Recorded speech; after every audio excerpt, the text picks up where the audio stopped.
I've had lots of roosters. I had a very aggressive rooster about 3 or 4 roosters back that ripped the legs out of 3 or 4 pairs of Levi's. He was he scared the heck out of everybody, and he and I finally had to have it out between us, and I won that conflict, but never completely felt at ease that I had won. I very often would be working in the garden. I could see him looking at me and eyeing me up and down, and I thought he was wondering to himself whether he could take me on.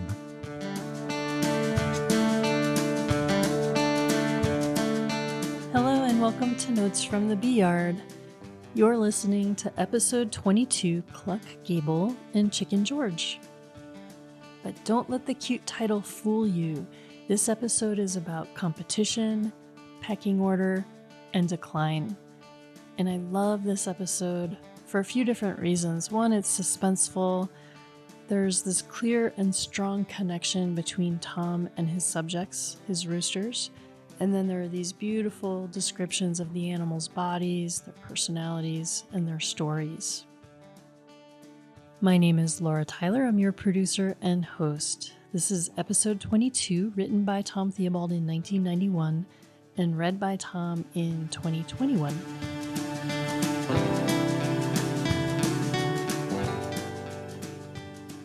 I knew something was awry as I stepped out the back door just after dawn on that May morning in 1985.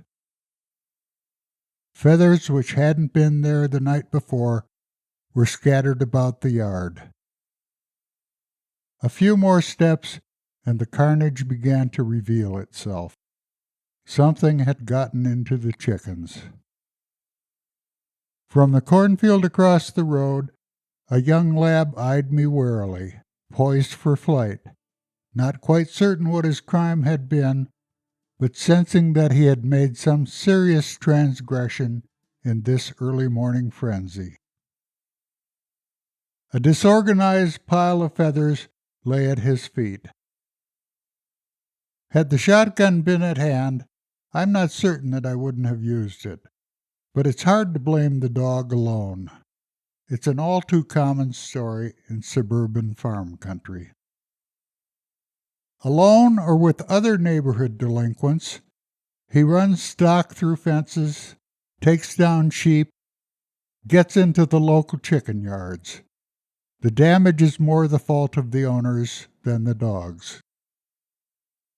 I wasn't entertaining these rational thoughts, though, as I picked my way across the field through the new corn. Even less when I discovered that the pile of feathers was all that remained of Cluck Gable.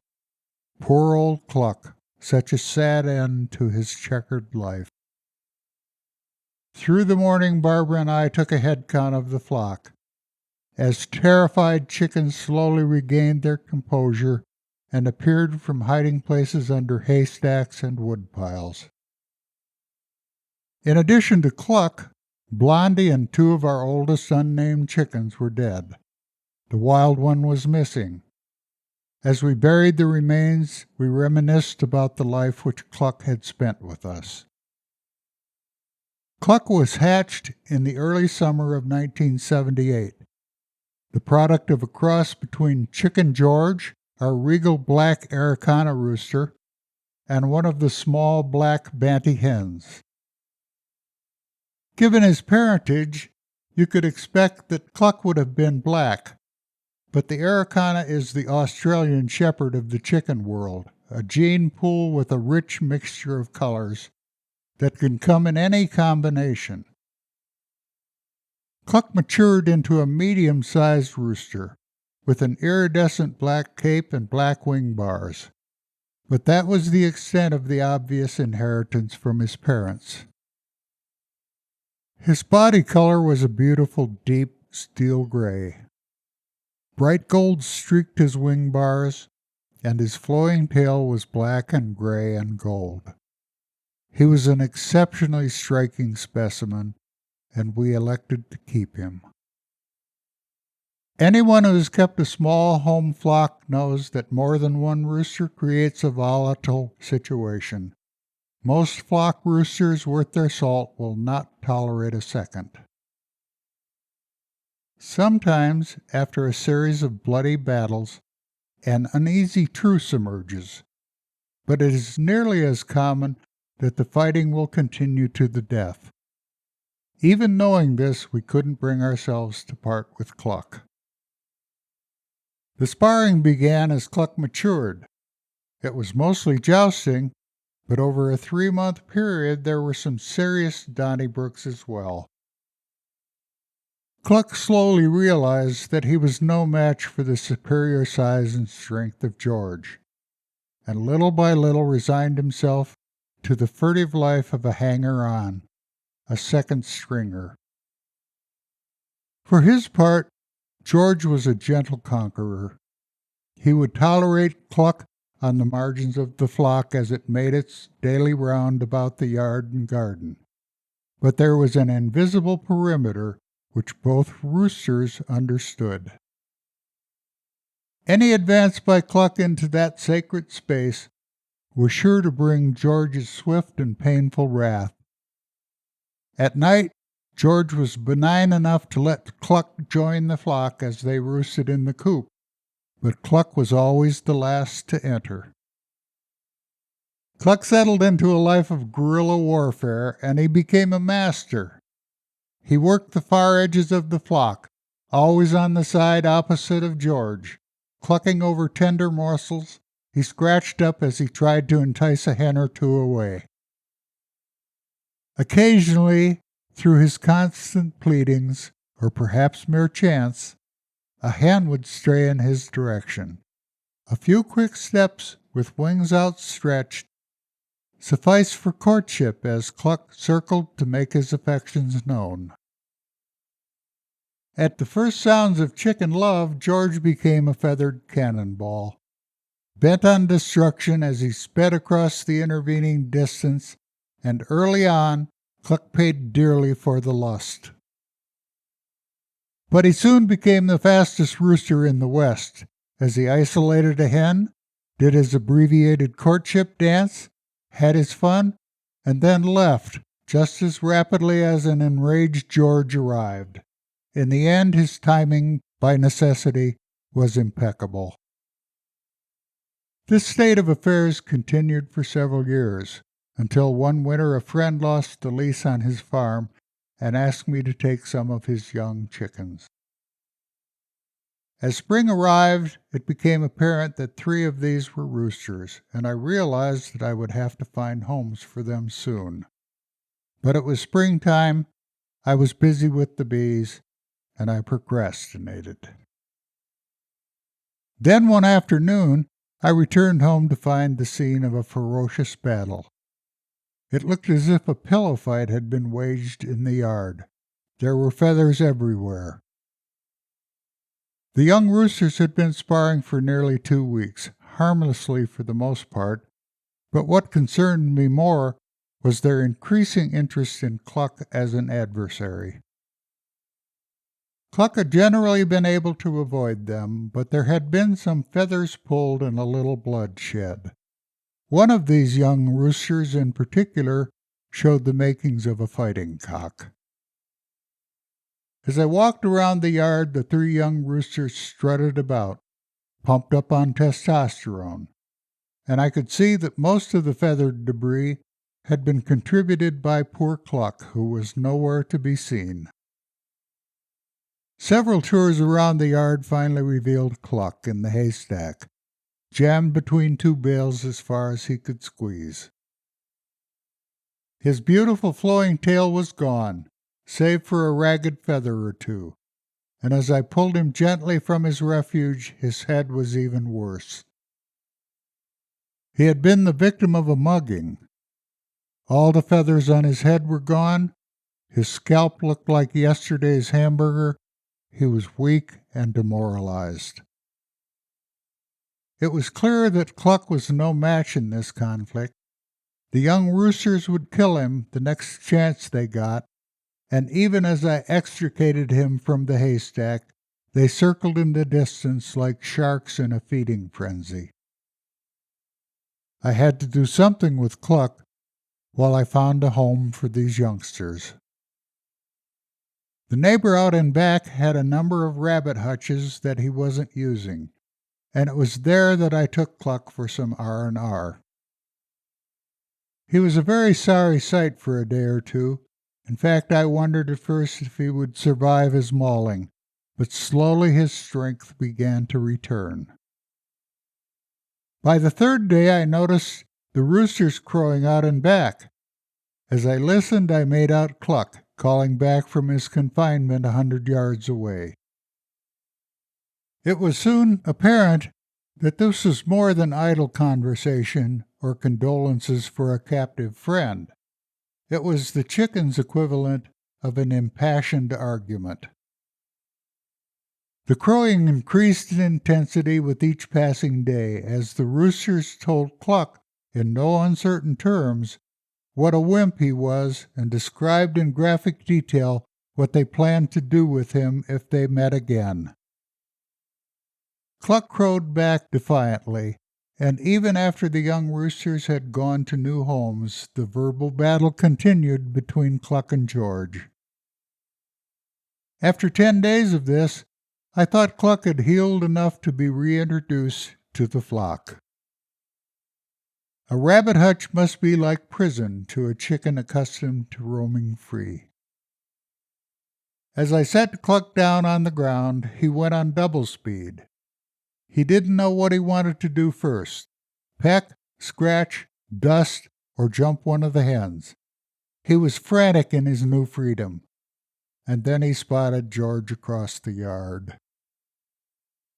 Cluck was a gray streak as he covered the 50 feet to George. With head down and wings outstretched, he was a little feathered badger. His trolleys jumped the track, I thought. He must have suffered serious brain damage in the fight. He had battled George for years and never been his match, and here he was so soon after a thorough whipping, going for him. The ensuing fight was fierce, but to my surprise George soon withdrew from the fray. Fueled by days of taunts and derision flung across the backyards, Cluck was a changed bird. The humiliation he had suffered had altered his personality. It was more than another battle I was watching. It was the changing of the guard. He was in command. George changed just as dramatically in those few moments. He was suddenly the old man, hesitant and fearful. As a leader, Cluck was not nearly the gentleman George had been. He would not tolerate George anywhere near the flock and harassed him constantly into the far reaches of the yard. While George had allowed Cluck to enter the coop at dusk to roost, Cluck would have none of this. George's nighttime home became the doghouse up in front as he began a new life of exile. Cluck reigned supreme for 2 years, with George a sad shadow of his former self. Then one warm fall evening, shortly after sunset, I went out to close the chickens in. I nearly stumbled over George in the nest he had made in the dust beside the gate. It puzzled me, as he had never done this before, but he had shown more interest over the past 2 weeks in being included in the flock once more. He had seemed, almost, to be asking for acceptance. When I had closed the coop, I picked up George and headed for the house. I settled him gently in the straw in his doghouse and went inside. In the morning he was gone. He had passed away peacefully in the night, in good health, at the ripe old age of 9. A lowly chicken, yes, but I shed a tear for this old warrior who had served the flock so long and well, and wished that somehow he could have made it into the coop the night before. Cluck Gable ruled unopposed through the following winter, but then his time in the sun was cut short at the age of 7 by this wandering dog. Along with him had gone nearly half the flock. Immortality escapes us all, but one of Cluck's daughters still survives, a steel-gray hen named Mildred. Mildred must be pushing 8 and nearing the end of her egg-laying days. So this spring we can find her with the Hulk, our current rooster. From this match came a batch of chicks with one steel-gray little hen. Mildred 2 for now. Given just a bit of luck, there may still be another Cluck.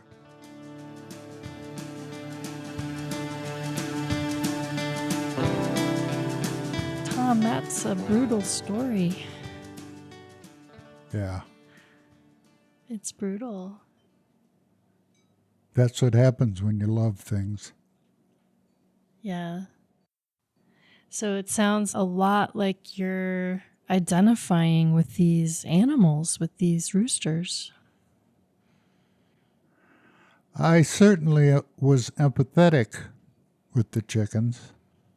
I don't know if I identified with them, but it would take more of a psychologist than me to do that self-diagnosis. Yeah. But maybe so. I mean,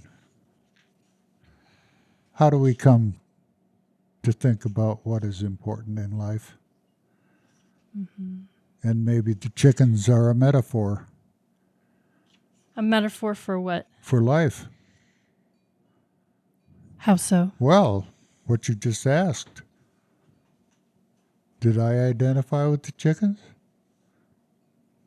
Maybe so. I never had to fight for a hen. But I certainly am empathetic, maybe to a fault, with all of my animals. Why is that a fault? Well, to a fault, that's just an expression to an extreme. I'm empathetic with my animals. Yeah, I know that expression, and I'm always interested in it because it suggests that you're too empathetic. Well, maybe I am. How is? But what does that mean? What's too much empathy? I have a lot of friends that grew up on farms that wouldn't have the slightest hesitation in whacking the head off of any animal in the place. Why would it be any different for me? Why would I put the chickens on a level where I don't want to chop their head off? They're just chickens. That's the way most people would feel, I think. And somehow you feel differently. I do. Sure. I feel very close to my animals. I think whether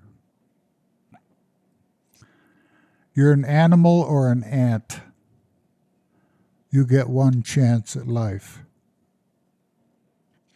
There's a part toward the end where you're talking about the fight between George and Cluck, and then you say, fueled by days of taunts and derision flung across the backyards, Cluck was a changed bird.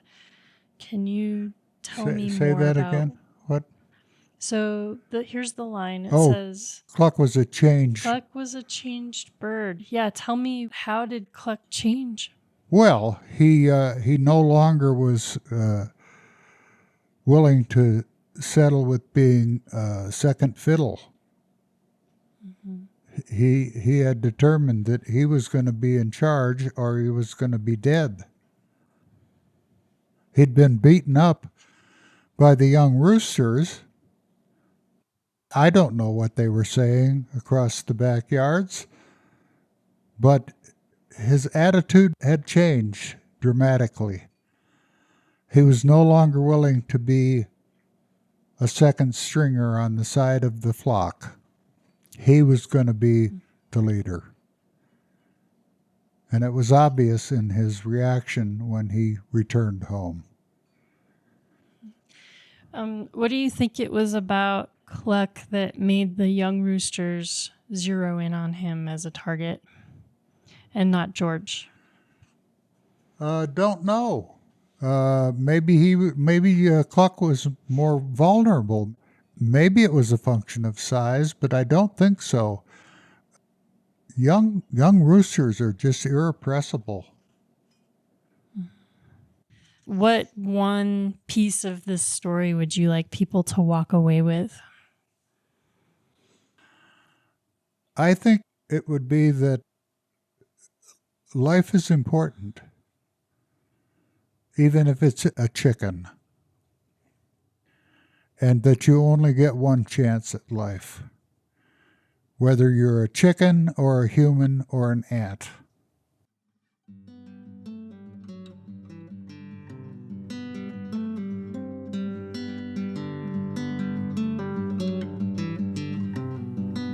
Thank you for listening to Notes from the Beeyard. We publish new episodes on Fridays at noon. Join us next week for episode 23, Motherhood. In the meantime, hop on over to notesfromthebeeyard.buzz to subscribe.